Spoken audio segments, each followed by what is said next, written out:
one, I cannot be the two. Why you on a perimeter, can't even shoot? Oh, you got a whack at jump. We gon' make it rain, no thunder. I ain't tryna sit on the phone, tryna. All right, y'all. Week 10 recap, studs and duds, sitting with Stone. Thanks for joining me. This NFL week has been great. Maybe it's just me with my predictions. I don't know what's going on anymore. I don't know if the Packers are good. What's going on with the Eagles? I don't want to keep betting on the Chiefs. Bo Nix, his team is good, but he's not good. Giants fired Brian Daboll. And that's just football speaking. I mean, there's just a lot of things going on. But let's get right into it. Week 10 studs and duds. Number one, we got Tyler Shuck. I don't know how that's pronounced Shuck, but it is Shuck. Um, Dude, you beat the Panthers in 2025 when we don't know if the Panthers are good or not. I mean, they're at 500. They beat teams they're not supposed to, like the Packers, but then they lose to you guys. Either way, I'm not taking anything away from your win. I think you played well. 19 for 27, 282, average 10.4 air yards. 10.4 yards average, 2 touchdowns, no picks, only 2 sacks. You played well. I know they sprinkled in Taysom Hill towards the end. They wanted to run the ball more, but I just put you on here because I laughed when the Saints picked you. I'm not gonna lie to you. Um, didn't know who you were, what college you played for. You were there for a really long time. You're an old rookie. And I like making fun of the Saints. My man Pat, shout out Pat Nation Station, podcast and blog, check it out. But my man Pat, he's a Saints fan. So anything y'all do that's funny to me, I'm gonna laugh. And I thought you were a funny pick. So you're number 5 on my studs for this week. Moving forward, we got Devon Achan. Listen, when they had you splitting carries last year and the year before that, and they sprinkled you in here and there, I wanted you to be a full-time starter because your speed is excellent. And obviously the Miami team in general runs based off speed. Tyreek, yourself, Raheem, still, burner, especially back then, but, Jaden Waddle. So everywhere is speed based. And you fit very well with the Mike McDaniel system that he has going on in Miami. Sadly, I don't think Mike's going to be your coach for very much longer, but that doesn't mean you're not going to be a productive player. Let me pull up your stats exactly. You've been cooking this year, especially on fantasy. I'm not going to lie to you because I don't have you on fantasy, but I know somebody that does. You get like 40 points every week. Specifically this game against against Buffalo, 22 carries, 174 yards, 2 touchdowns, and you were catching the ball very nice. Listen, I know everybody laughed. Um, I didn't laugh at it, but throwing a fade route to you against Kyle Hamilton, maybe not the best idea, but you do have good hands. You run good enough routes.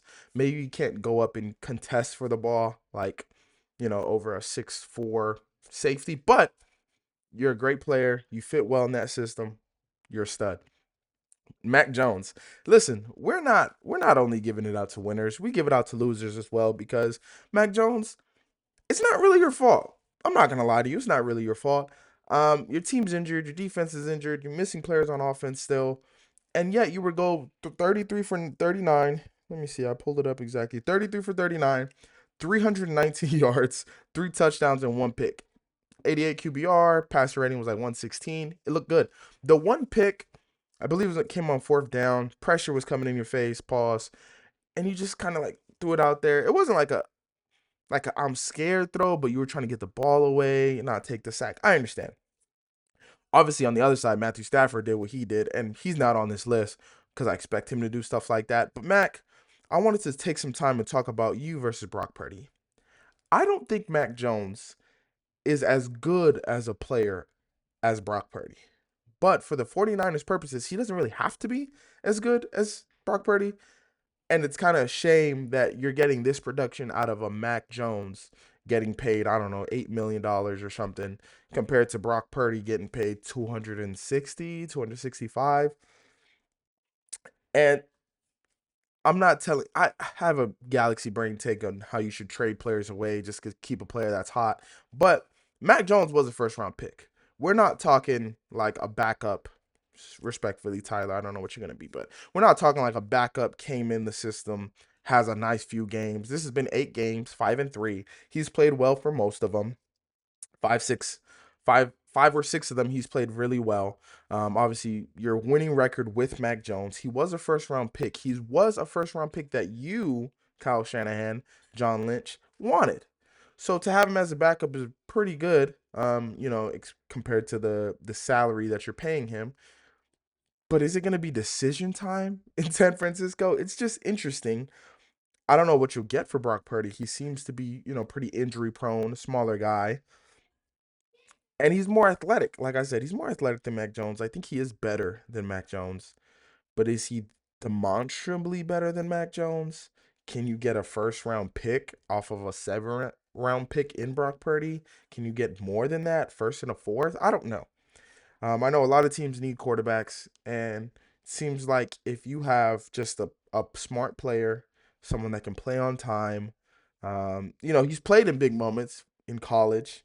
He had a good year. He had a couple good years in the Patriots when he had a good play caller. After that, he really fell off. But I'm just throwing that out there. I don't know if I would do it. I just know you're paying one guy a lot of money, and a lot of people have been saying, once he's healthy, you have to play him because you're paying him. And obviously, you can't trade him anymore. But if he's injured for the rest of the year, Mac Jones continues, playing well. I mean, he's not tearing the league on fire, but playing well. I don't know. I'm just throwing that out there. Stud number 2, Caleb Williams. And it's fitting that Brian Bird's in the back of this picture. I didn't even realize it so just now. But the the blender he was putting my D line through is is extraordinary. I'm not gonna lie to you. I watched this game just waiting. And maybe I'm biased because I think I have one of the best D lines in the league. I used to, at the beginning of the season, I was saying I had the best D line in the league. I think they're being held back by a defensive coordinator, but you know, and not being able to, I can't even say playing with the lead because we dropped so many leads. Okay, we'll get to that later. Trust me. Caleb Williams, 2 weeks in a row, being on fire in the fourth quarter, coming back. I don't want to say Bo Nisk-esque because the way Bo's doing it is crazy because he's trash between quarters 1, 2, and 3. But Caleb Williams putting the city of Chicago on his back, basically. It's pretty impressive. Again, maybe he wouldn't have won if Jackson Dart didn't get hurt, if we had better coaching, if we didn't give up leads. But at the end of the day, he still had to make the plays, and he made the plays with his arms. His stats don't look great. I'm not going to lie to you, but there were so many drops in the game, I don't even blame him. Um, Let me pull up his stats exactly. Give me 1 second for this to load. 20 of 36. When 20 of 36 doesn't sound good, but there was 5, 6, 7 drops. Like there was a lot of drops that I was watching at least. But 1 touchdown, no picks, but he did have one through the ground. QBR was 71, rating 83. It wasn't an excellent game numbers wise, but I just feel like he controlled what he needed to control. I don't know if his offensive line wasn't giving him time or maybe there was nothing downfield. Um, but his pocket presence, his pocket awareness is excellent. We know he can make the spectacular plays. We just want to see him consistently be on time. I'm still a Tyler Williams. I'm still a Caleb Williams believer. Coming into the league, I thought he was gonna be great last year. Just because what I saw in college, what I heard scouts saying about him, but it's taking some time. Him and Ben Johnson, they're gonna start clicking. I know we're already 10 weeks into the season, but these things take time, and I think Caleb Williams can still be a really good quarterback in this league. Number 1 stud of the week, we have Jonathan Taylor. Listen, I haven't gave you any props this year when I should have. I should have up to this point. You are driving that Colts offense. We all know that Daniel Jones is a product of his surroundings. I don't want to bash him because again, I just put him as a dud last week. He wasn't very good this week either. But you won, and because of Jonathan Taylor, obviously his overtime touchdown won them the game, but all throughout the game, just controlling the rock, controlling the line of scrimmage with that offensive line, just excellent play. Again, your quarterback, if you had a better quarterback, it could be easier for you, but you make it so easy for him and he's not playing. This is not about Daniel Jones. This is not about Daniel Jones. Jonathan Taylor, MVP candidate. There's always one MVP candidate each year. I'm lagging a little bit. There's always one MVP candidate every year that isn't a quarterback that obviously doesn't end up winning it. We know that the MVP is the most valuable quarterback award, not most valuable player. And I understand quarterbacks are disproportionately valuable to the team. I just don't think that's the heart of the award. But as we know, it's gonna go to a quarterback probably. Matthew Stafford, Drake May is probably really high on that list. We'll see what Baker does for the rest of the year. Obviously Patrick Mahomes, Josh Allen. But Jonathan Taylor, you get my vote. Non-quarterback, you're probably number one on the list. Running backs, I see two running backs on here playing very well. Obviously, one has wins, one doesn't. Jonathan Taylor, sneaky good through the air too. I think that's important. Bijan Robinson, Christian McCaffrey, all these great quarterbacks. I mean, great running backs have to be able to do both nowadays. Obviously, it's important to be able to pass in the blocking game, to be able to block in the passing game as well. But run the rock, catch the ball. You're gonna get a lot of yards from scrimmage. Averaging over 100 is amazing. Now moving on to duds of the week. This one's a little bit personal. Not this first one, but Trevor Lawrence is a dud. You are a dud because you were one of the highest rated prospects coming out of college. Everybody knows what you did in high school, what you did at Clemson, and what we expected you to be in the pros. And me personally, I voted your coach for coach of the year because I thought he was going to be able to unlock you. Travis Hunter, he's going to be able to figure that out. Brian Thomas is going to, continue what he was doing last year with Mac Jones with a better quarterback in you. Defense was going to play better. Running game is nice. You have pieces everywhere. And it's just been bad. And it's just been bad. You were up 19 points. You scored 29 on the Texans, which is impressive because, you know, Texans have a good defense, but it wasn't against CJ Stroud. It was against Davis Mills, which you ended up getting outplayed by. Now, I don't subscribe to the thick neck theory. If you don't know what I'm talking about, a lot of people say that the thicker the neck, the better the quarterback. I don't subscribe to that. But Davis Mills does have a very thick neck. I would know I have a pretty thick neck myself. But anyways, Davis Mills, 292 yards, 2 touchdowns, 1 pick. Trevor Lawrence, 158 yards, 1 touchdown, 1 pick. And it's not all about yards and picks and this, that. But if you watch the game, Davis Mills seemed like he played with more confidence. It seemed like the coach played with more confidence in Davis Mills than Liam Cohen played with Trevor Lawrence.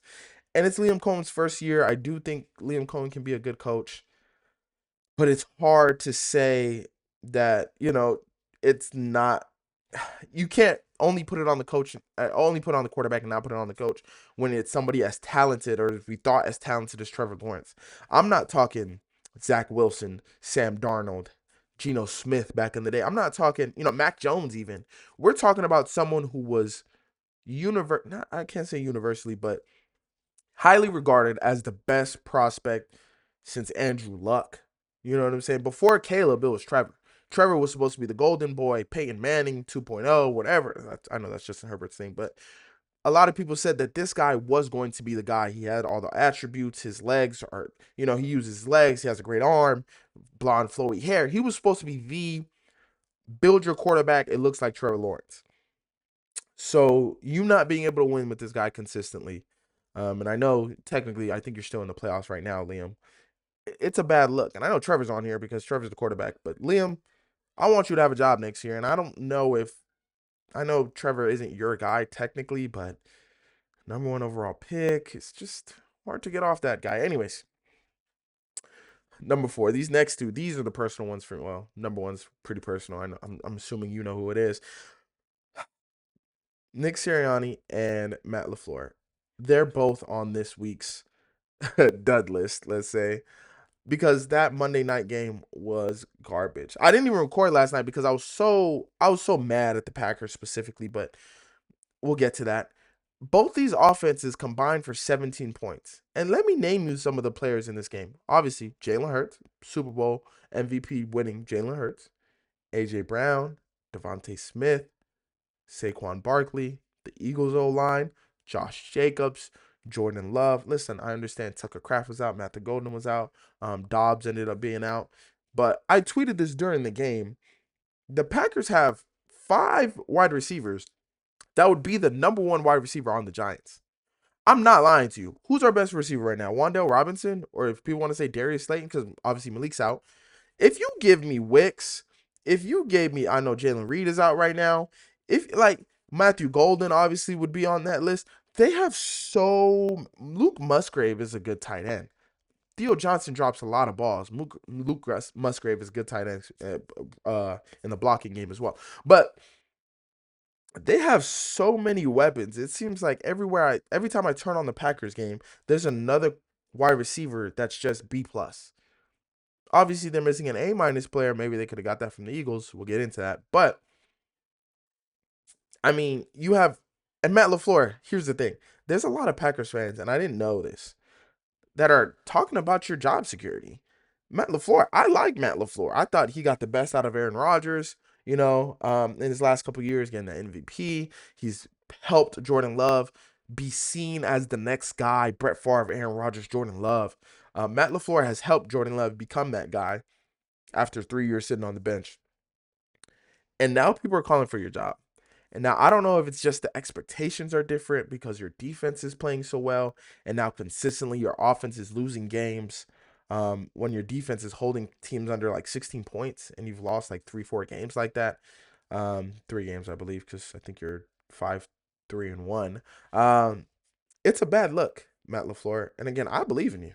I truly do. But you're at home, Monday Night Football, extra day of rest, Jordan Love. Again, defense is playing well. Holding the Eagles to 10 points is impressive. And you muster up 7 points. I don't love it. Nick Sirianni. I'm going to talk about this more on TikTok. I actually like throwing the ball on fourth down to A.J. Brown, but it has nothing to do with actual football. It had nothing to do with this football game specifically. But other than that, what are we doing? I mean, 10 points. Again, I just praised the Packers defense for holding you to 10 points because people are not supposed to be holding you to 10 points. I know Saquon Barkley is not having the year he normally, had for last year. I can't say normally had for you last year, but that's no excuse to be this bad. It's,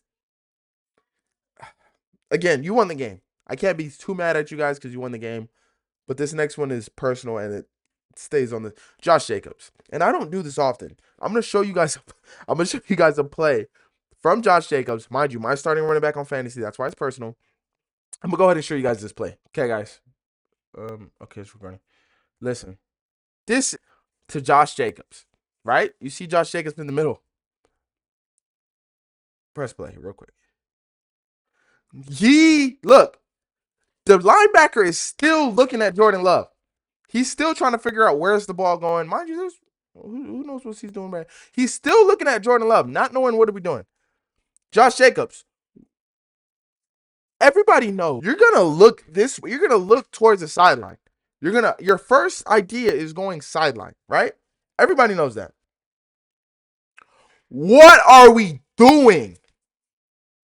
I'm not even a Packers guy. I did pick y'all to go to the Super Bowl, and I do have Josh Jacobs on my fantasy team. So maybe I am a Packers guy for this one play, but what is this? Why are we what? If you just catch the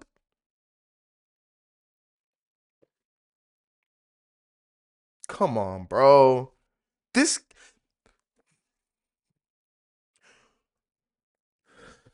So yeah, obviously this play ends up being nothing instead of the game-winning touchdown. Again, if you just turn your head this way, mind you, it worked. The pressure came through. Pretty sure it's supposed to be a screen. Maybe it's not. I don't know. Although, whatever it was, Josh Jacobs is supposed to turn to the left. Everyone knows that. The ball is clearly going to this open area. You get a block here. This is the guy you have to beat. You outrun this guy. Maybe white boy comes through. Who knows? And he's like really looking back. It wasn't just like I look wrong way and then I'm back. He's literally like, he would have outran him. If he catches the ball out here, you know what I'm saying? It's just, could have been a big deal. And then that's just bad football. I'm sorry. And I don't want to, Matt LaFleur, don't want to blame you because, again, he's a vet. He's been doing this a long time. He's probably ran this same route, 1,000 times, but he didn't. And Josh Jacobs, be better. Okay, next on the list after that personal, not as personal, Josh Allen. Obviously, you have to be on the list. Terrible game against the Dolphins. Um, Getting blown out in a divisional matchup to a team that's probably going to fire their coach. I don't know if they can trade their quarterback, but he's been bad too. Obviously, I put A-Chan on here. He played great, but you were terrible. Your turnovers in the red zone, your overall lack of influence on your team, just getting blown out by the Dolphins. There's not much to say about that. They've been bad this year. You're supposed to be good. You're riding high off beating the Chiefs, and you're turning over the ball in the red zone. You have more turnovers than you did all of last year. It's a bad look. And a lot of people had hopes in you. I was not one of them. I actually haven't picked an AFC team since I dropped the Ravens. Patriots looking nice, but have they really beaten anybody other than you guys and the Bucks? Who knows? Um, Obviously, your GM didn't believe in you because he was trying to trade a first and a third for Jalen Waddle. That didn't happen. So we know you guys needed help, whether it be offensively, maybe getting a better defense. Who knows? You guys just don't have it. And it's sad because the Chiefs look vulnerable. Bengals are out of it. Ravens basically out of it. And you guys are supposed to be the one rising to the top. But it seems like all you guys are just mid this year. And last but not least, Brian Daboll. I didn't set up for this one. Um, I like Brian Daboll. I think Brian Daboll was a good coach, a good offensive coach, especially. I think a lot of coaches make a fatal flaw. You get the job with a quarterback. Again, we can talk about Trevor Lawrence. We get the job with a quarterback. And I understand that the organization may think this quarterback is good. But if you don't believe that this quarterback is good, don't advocate for that quarterback. Again, I step into this job with Trevor Lawrence, with Daniel Jones, with whoever. I step into this job with this quarterback. Just because the GM before me, maybe the coach before me, the GM maybe still be in place, or the owner vouches for this quarterback, does not mean I need to vouch for this quarterback. Daniel Jones shouldn't have got that contract. Let's say Daniel Jones doesn't. You go back in the draft. I don't know. Butterfly flaps his wings, right? Everything could change. All I'm saying is don't hitch your horse. Don't hitch your wagon to a horse that you didn't buy. You know what I'm saying? That's not the horse you drafted. Do not hitch your quarterback. Don't hitch your career, your first opportunity as head coach, I believe, to this guy. It's and Jackson Dart is the guy. I believe Jackson Dart is not only is he your guy, but he is the guy. And you didn't even get to see it through. Not even the first season, you couldn't even get to see it through because you vouched for Daniel Jones. If he wasn't good, don't give him the contract. And I understand you're not giving out the contract, but you got to tell your GM, hey, I understand you want him, but I don't want him. I can't work with that guy. Even though you did make it work, you were making something out of nothing. I truly believe that. But that's the grand scheme of things. Going 7-2 and then 11-33 in the next ones. It's bad. 20-40-1. I think he went all throughout. I don't know, something like that. Brian Daboll, I believe in you. I love the connection that you had with Jackson Dart. I love the eagerness in which you wanted to put him in position to win. Um, I think you're going to be a good head coach for a team one day that has the pieces or going to have the pieces together. Our team could have been that team. Let's say you got hired this year, and you got the next 5 years to work with Jackson Dart and what the defense got going on. But maybe if you would have fired your defensive coordinator after that Broncos loss, maybe that would have kept your job. If the defense was playing better, or if you look like you were making changes. But now you're the only one fired. You're the scapegoat when I think you were the best out of my GM, my offensive. Well, you're the offensive coordinator technically, but my defensive coordinator, yourself, and the GM. I think you were doing the best out of all those guys. And I understand the GM did, sign a couple good players, draft these players. I understand that, but I think, the coaching really what matters. Um, but yeah, Brian Daboll, I'm sorry for you, but at the same time, this could be a blessing in disguise because now you can go coach the guy to the right of you. Kick out Sean McDermott. In comes Brian Daboll. I think you'll be good somewhere. I can't think of anywhere. Lamar Jackson might need a new coach. Me personally, I'll pick up the phone for you. But you were a dud this week because you let the Chicago Bears come back. I don't want to say you gave Jackson Dart a concussion, but put your star quarterback in harm's way continuously, even though I'm torn on that because it's what makes him special, but it's what could limit his career long term. But I guess you don't really care about long term because you every year was going to be a hot seat year for you. You know, you win this year, you win next year, you win next year, you win this game, you win this game, you win this game. So you're not really thinking long term. But Brian Daboll, stud of the week. I mean, dud of the week.